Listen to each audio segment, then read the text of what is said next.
Ito naman sa mga naghahanap ng MIUI 125. So ito yung available na naka-display dito, no? Ganito yung kulay niya. So para siyang color peach.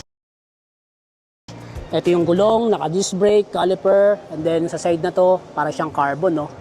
Ayan yung sticker niya. So peach, no? Pwede sa ating mga lady riders. Ayan, sa may gilid, ayan, no? Naka-air cooled, ganito yung tambucho. Siyempre, naka-single swing arm. And then yung taillight niya, ganyan, no? Sa side naman, ganito, meron pa rin siyang kickstart. Ito yung itsura ng kanyang shock. And then meron siyang kill switch. Side stand kill switch. Ayan. So sa kanyang manibela, ganito yung itsura ng left side. And then yung kanyang panel, right side, ignition.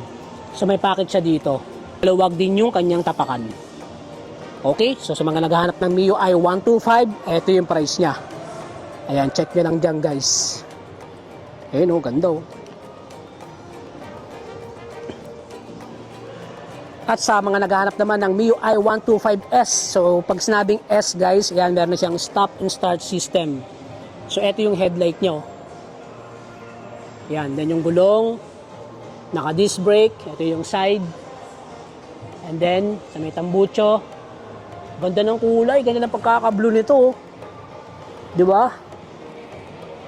Tapos yung panel niya, ito. Left side, panel, and then right side. Ignition, tapos may pocket, may sabitan dito, tapakan. Ayan. Di ba? And then ito yung kanyang upuan. Ayan, yung leather. Ang ganda ng pagkakatahi. Two colors, no? Two tone. So ito yung kanyang emblem. Okay? MIUI 125S. Ito naman, MIUI 125. Alright, so yun yung lineup natin parating sa MIUI 125. At ang price pala nito, eto guys, check nyo.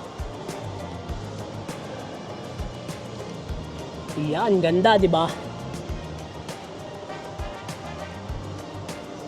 So abangan nyo pa yung mga susunod nating upload at ipapakita pa natin yung iba't ibang klase mga motorsiklo ng iba't ibang klase mga brand.